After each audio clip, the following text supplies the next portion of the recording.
Bonjour, je suis Didier Mazier. Je vais partager avec vous aujourd'hui une astuce sur InDesign qui est relativement peu connue, peu documentée et qui peut être bien utile dans certains cas. Supposons que vous ayez à fabriquer un document qui ne soit ni en format portrait ni en format paysage, c'est-à-dire ni à la française ni à l'italienne, mais à l'allemande. C'est-à-dire que vous allez fabriquer un chevalet, par exemple, vous pouvez tout à fait gérer un calendrier. Dans ce cas, lorsque vous allez créer votre nouveau document, vous allez être ennuyé parce que vous ne pouvez pas avoir les pages les unes en dessous des autres. Vous aurez les pages les unes à côté des autres. Donc vous vous dites, c'est pas bien grave, je vais le faire à la française et puis je vais mettre mes pages les unes à côté des autres. Comme ça, je vais pouvoir voir ce qui se passe, mais vous aurez besoin de tourner la tête. Alors, voyons un petit peu comment ça fonctionne. Si vous faites ça, il va falloir que vous ajoutiez par exemple ici une photo et vous allez la mettre à la verticale et vous allez être bien embêté. Et vous allez placer cette image, il va falloir la mettre en rotation. Vous allez ici rentrer une valeur de moins 90 degrés et puis votre image va se mettre en rotation. Ça va pas être dans le bon sens, il va falloir recommencer. Donc ça sera du 90 degrés puisque Adobe fonctionne dans l'autre sens.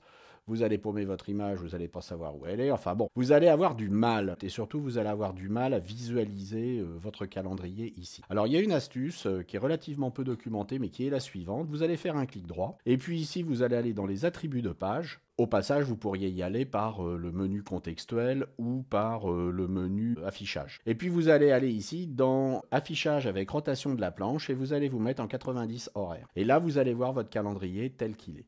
C'est-à-dire que maintenant, si j'importe mon image de tout à l'heure, je n'aurai pas de souci, je vais pouvoir la positionner ici et je vais voir exactement ce que je vais faire. Et puis ici, je vais pouvoir mettre mon baratin, ici je vais pouvoir mettre mes mois et je vais voir ce qui va se passer. Alors c'est lié à une planche, on peut très bien avoir une planche qui est en rotation et l'autre qui n'est pas en rotation. Notez qu'une fois que la planche est en rotation, ici vous allez pouvoir, en faisant un clic droit ici, changer la rotation éventuellement ou annuler la rotation. L'impression se fera de toute façon dans le sens où les pages sont affichées ici, c'est-à-dire dans le sens normal, à la française, en portrait. Mais vous aurez une prévisualisation de ce que vous allez faire qui sera beaucoup plus pratique. Donc j'espère que ça va vous être utile et puis que vous allez pouvoir, pour cette fin d'année, faire de magnifiques calendriers. Je vous dis à très bientôt. Au revoir.